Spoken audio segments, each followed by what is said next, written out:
പ്രസവരക്ഷാ ചികിത്സ ചെയ്യുമ്പോൾ ചിലർക്കൊക്കെ ഉണ്ടാകുന്ന ഒരു സംശയമാണ്, ഉള്ളിലേക്കുള്ള മരുന്നുകൾ കഴിക്കേണ്ടത് അത്യാവശ്യമാണോ, അത് കഴിച്ചു കഴിഞ്ഞാൽ എന്തെങ്കിലും ഗുണമുണ്ടോ, അല്ലെങ്കിൽ അമ്മയ്ക്കോ കുഞ്ഞിനോ എന്തെങ്കിലും ബുദ്ധിമുട്ടുണ്ടാകാൻ സാധ്യതയുണ്ടോ എന്നൊക്കെ ഉള്ളത്.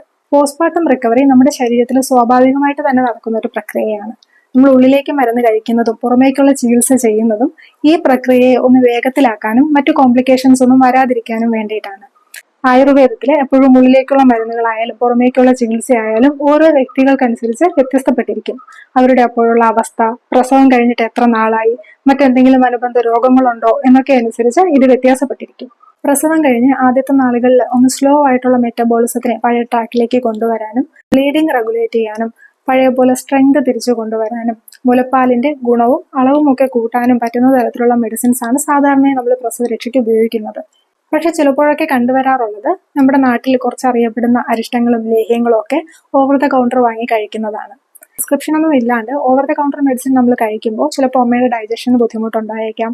അതുപോലെ കുഞ്ഞിന് കോളിക് പെയിനോ ഗ്യാസ് ട്രബിളോ ഒക്കെ ഉണ്ടായേക്കാം. ഒരു വ്യക്തിയുടെ ശാരീരിക അവസ്ഥയോ മറ്റനുബന്ധ രോഗങ്ങളോ ഒന്നും പരിഗണിക്കാണ്ട് ഇങ്ങനെ മരുന്ന് കഴിക്കുമ്പോൾ ചിലപ്പോൾ മരുന്ന് കഴിക്കാതിരിക്കുന്നതിനേക്കാൾ ഉള്ള ദോഷം ഉണ്ടായേക്കാം. പ്രത്യേകിച്ച് ജെസ്റ്റേഷണൽ ഡയബറ്റിസ് പോലുള്ള ബുദ്ധിമുട്ടുള്ള അമ്മമാർക്ക് എല്ലാ അരിഷ്ടങ്ങളും കഷായങ്ങളും കഴിക്കാൻ പറ്റിയെന്ന് വരില്ല. ഉള്ളിലേക്ക് കഴിക്കുന്ന മരുന്നുകളായാലും പുറമേക്കുള്ള ചികിത്സയായാലും ഒരു ഡോക്ടറുടെ ഒപ്പീനിയൻ കൂടെ എടുത്തിട്ട് ചെയ്യുന്നതായിരിക്കും എപ്പോഴും നല്ലത്.